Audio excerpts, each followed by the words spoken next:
Left it quite late in life before considering to have children. I was 39 when I was diagnosed with stage 1C ovarian cancer, clear cell carcinoma in 2009. My diagnosis came after many years of suffering from gynecological problems and a history of lung problems, so my experiences were complicated. I had developed fibroids in my 30s, and these were removed during keyhole surgery. During that time, I was found to have endometriosis at stage 4. I was relieved in a way that this had explained the pain I was having. After years on the pill to regulate my periods, I made the decision to give my body a break. Within a couple of months, I was experiencing heavy bleeding, cramps, and pain. I had extreme fatigue and wondered if my fibroids had come back again. It was as if the pill had masked these problems and they were escalating. As time went on, I noticed I was putting on weight around my tummy. My clothes felt really tight and uncomfortable. When I went running, I thought my jogging bottoms had shrunk in the wash as they were getting tighter, and I felt increasing pressure on my bladder.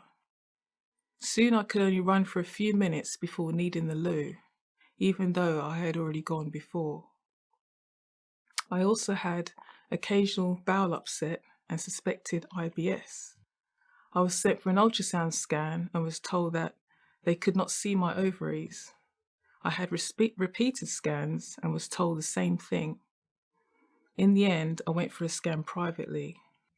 The private scan showed a cystic mass, which was a large tumour in my abdomen. I was referred to a gynecologist who did a CA125 blood test, which I was told was high but could have been raised due to endometriosis. I was told I would have to wait a month or two for surgery to remove the mass.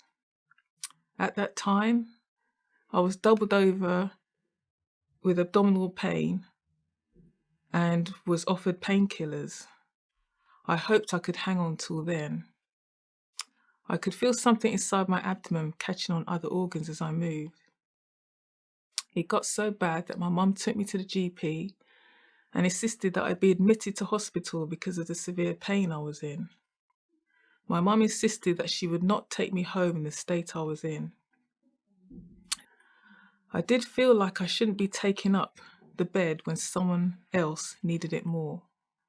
I saw posters on the walls referring to cancer, and I just thought it's nothing to do with me. I haven't got that.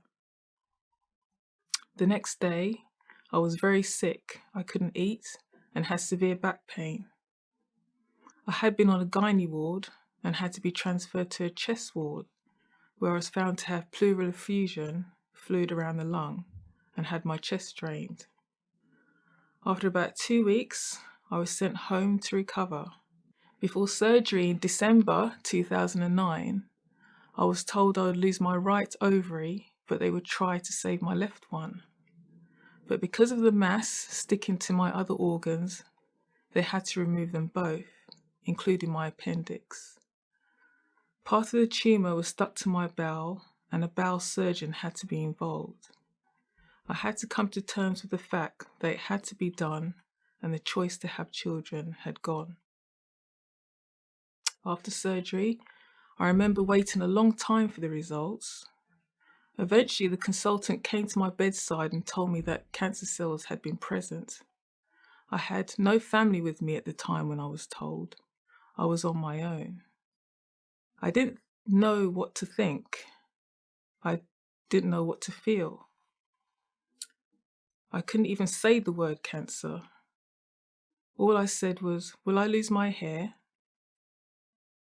I was told I would need another operation as the tumour had ruptured during surgery, and they would need to be sure that all the cancer had been removed.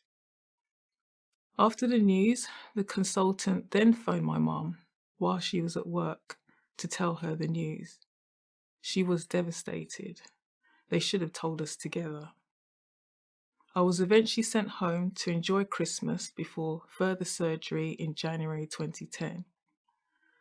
I did begin to think this could be my last Christmas. I was aware that people died from cancer. I watched enough TV to know, and had to be prepared. My thoughts were to get my affairs in order. I had the surgery, but afterwards suffered an infection which caused me to experience rectovaginal fistula. This was very distressing for me. I was given a month to recover and then started chemo in March 2010. The easy part was just sitting there on a drip, feeling drowsy. I thought, this isn't so bad. But 3 days later, it did hit me. Joint pain, nausea, tasteless food. For a few weeks, hair was still standing strong, and I thought I got away with it. But shortly after, I began to lose some hair, and the realization hit me. I went to my hairdresser and got it shaved to even it up a bit, and while she was doing this, I could see my hair falling around me. I just burst into tears. She held me. I thought I was strong. I thought I could handle it, but I just crumbled. My CA125 at its highest was around 86 and is now around 6. I was monitored every 3 months, then every 6. I had a clinical nurse specialist who was very nice and supportive. Now I'm as well as can be and have been in remission for 8 years now. I had a dream to run the London Marathon one day. Some people thought I was crazy, but I did fulfill my dream and completed the London Marathon in 2014 and raised money for Ovacome to support women just like me. I pray for strength to get me through each day, the prayers of others, support from my family, my church, my friends and work colleagues all help to get me through. Also, my mother's insistence, early diagnosis and treatment that gave me a better chance of recovery, which is why I am able to be here talking to you today, hoping I can inspire you and others too.